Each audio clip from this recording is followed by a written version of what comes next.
সোহাগ আপনাদের সাথে আরেকটি ব্র্যান্ড নিউ ভিডিও নিয়ে চলে আসলাম। সবাই ভালো থাকবেন, সুস্থ থাকবেন।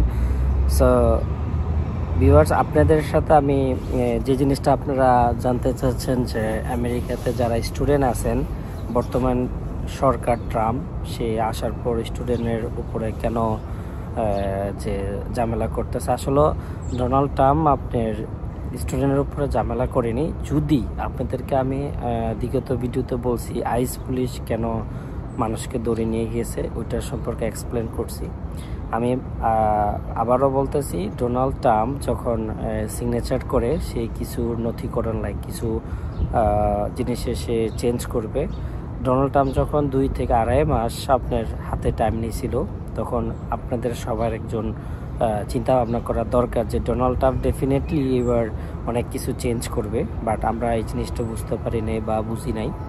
তো যারা বর্তমানে স্টুডেন্ট আছেন, আসলে যে আমার স্টুডেন্টদেরকে রুলস হলো তারা বাইরে জব করতে পারবে না, তাদেরকে স্কুলের ভিতরে এবং যে ভার্সিটির ভিতরে জব আছে তারা এই জবগুলা ওইখানে জব করতে হবে। সো তারা তো আপনার যে খরচ বা তাদের অনেকের টাকা অনেক 20, 25, 30 লাখ টাকা খরচ করে আসে, যে এই টাকাটা উঠাতে না পারার কারণে তারা বাইরে কাজ করে। আর মূলত বিগত যখন জো বাইডেন ছিল তখন আপনার এরকম সমস্যা ছিল না। যখন ডোনাল্ড ট্রাম্প চলে আসছে এখন এই সমস্যাগুলো দিচ্ছে। সেই কারণ হলো সে হলো বিজনেস মাইন্ডের লোক, সে বিজনেস পছন্দ করে। যে দেশের নাগরিকের জন্য, যেমন আমি একজন নাগরিক, বিগত জো বাইডেনের সময় আপনার অনেক জবের ক্রাইসিস ছিল। জবের ক্রাইসিস থাকার কারণে আমরা অনেকে জব পাইনি, যেটা সত্যি কথা। তা এখন বর্তমানে ডোনাল্ড ট্রাম্প ডিরেক্ট বলছে যারা H1 এবং H1B ভিসা আসবে এবং যারা স্টুডেন্ট তারা পড়ালেখা শেষ করে তাদের জবের জন্য ট্রাই করার জন্য, এবং কোম্পানি থেকে যদি তাদেরকে কোনো স্পন্সর করা হয় বা কোনো গ্রিন কার্ড করা হয় তাহলে তারা বৈধভাবে এই দেশে থাকতে পারবে। সো আমার কিছু স্টুডেন্ট ভাই আমাকে বললো যে ভাই আমি অবৈধ বা আমি পড়ালেখা চালাইনি, আমি অ্যাসাইলাম মেরে দিয়েছি, এখন আমি কি করতে পারি। আসলে বাংলাদেশের সকল ভাই বোন এবং যারা আমেরিকাতে থাকেন তাদের বাবা মা অনেক টেনশন করতেছে যে আমার ছেলে তো আমেরিকাতে স্টুডেন্ট, আমার ছেলেকে কেন ধরতেছে বা কেন কি করতেছে। তো মূলত আমি আপনাদের সাথে শেয়ার করি যে স্টুডেন্ট যারা রানিং স্টুডেন্ট এবং আপনাদেরকে বৈধভাবে যখন কোনো কাজের ক্ষেত্রে কাজের জায়গায় আইস পুলিশ আসবে, আপনারা কখনো স্বীকার করবেন না যে আপনি কাজ এখানে করেন। আপনি বলবেন যে আমি আমার ফ্রেন্ডের দোকানে আসছি, আমি একটু এই সময় দিতে আসছি, আমি চলে যাব। আর যারা রানিং স্টুডেন্ট অবশ্যই তাদের আইডি কার্ড থাকবে এবং ভার্সিটির কিছু প্রুফ থাকবে যে আপনারা অ্যাক্টিভ আছেন, তাহলে আপনারা আইস পুলিশকে এটা শো করতে পারেন। আমি আবারও বলতেছি যে স্টুডেন্টদেরকে কাজের সম্পূর্ণ নিষেধ, বাইরে কাজ করা সম্পূর্ণ নিষেধ। তাদেরকে 20 ঘন্টা বা 20 আওয়ার স্কুলের যে ভার্সিটির ভিতরে কাজ করার জন্য পারমিশন দেওয়া হয়েছে। আসলে ওই যে 20 ঘন্টা দিয়ে সংসারের আপনার যে আমেরিকাতে আপনার যে লিভিং কস্ট, ওইটা আপনার খরচ, মানে যে লিভিং কস্ট, ঘর ভাড়া, খাবার খরচ অনেকটু হাই, এটা পসিবল না। তার জন্য অনেক স্টুডেন্ট আপনার বাইরে কাজ করে।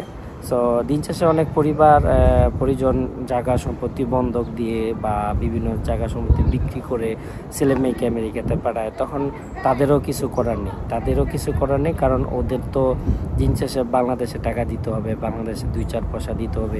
আমি ওই সব স্টুডেন্টের প্রতি অ্যাপ্রিসিয়েট যারা ফ্যামিলি এবং পরিবারের জন্য হেল্প করতেছে। গাইস, আমি বলতেছি এখনই যে যারা স্টুডেন্ট প্লিজ তারা সেফভাবে চলবেন, যেখানে কাজ করেন তাদের কাজ করার সময় ডেফিনেটলি সাবধান চলবেন। যখন আইস পুলিশ থাকবে আপনারা কোথাও দৌড় দিবেন না বা তাদের সাথে সুন্দরভাবে কথা বলবেন, হাই হ্যালো দিবেন। এবং আপনাদের যেগুলো মনে করেন যে প্রুফ, আইডি কার্ড বা আপনি অ্যাক্টিভ স্টুডেন্ট, আপনাদের ভার্সিটি I-20, এগুলো আপনারা তাদেরকে শো করবেন। শো করার পর যদি কোনো কিছু সমস্যা করে, সেই ক্ষেত্রে আপনারা যে ভার্সিটি টিচার বা ভার্সিটি টিচারের নাম্বার বা ভার্সিটি কোনো কিছু প্রুফ রাখবেন, তাহলে ডেফিনেটলি আইস পুলিশ আপনাদেরকে কিছু করতে পারবে না। আর যারা স্টুডেন্ট থেকে বাদ হয়ে গেছেন, যারা স্টুডেন্ট পড়ালেখা ছেড়ে দিয়েছেন, আপনারা প্লিজ দয়া করে আপনারা যত তাড়াতাড়ি সম্ভব সেফ জায়গায় চলে যান। আর আপনারা ইমিগ্রেশন লয়ারের সাথে কথা বলেন যত তাড়াতাড়ি সম্ভব। আমি জানি না যে এখন এই মুহূর্তে অ্যাসাইলাম নিবে কিনা। সো আপনারা একটা ভালো ইমিগ্রেশন লয়ারের সাথে যোগাযোগ করেন, তারা আপনাকে ভালো একটা পরামর্শ দিবে ডেফিনেটলি। তো গাইস, এই যদি স্টুডেন্টরা আর কিছু জানার থাকে আমাকে বলবেন। আর প্লিজ আপনারা যারা বাইরে কাজ করেন, দিনের বেলা কাজ করার চেষ্টা করেন, রাত্রের বেলা আইস পুলিশ যায় বিভিন্ন হোটেল রেস্টুরেন্টে।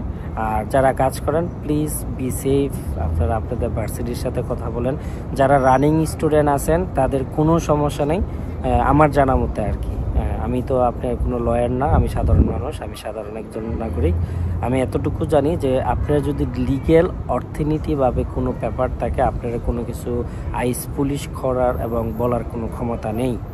হ্যাঁ, সো আমি ডেফিনেটলি বলবো যারা অ্যাক্টিভ স্টুডেন্ট আছেন তাদের সাথে পেপার ওয়ার্ক এবং আইডি কার্ড, ভার্সিটির সব কিছু নথিকরণ সাথে করে ফটোকপি করে রাখবেন। যখন পুলিশ বললে অবশ্যই পুলিশের সাথে আপনি কথা বলবেন।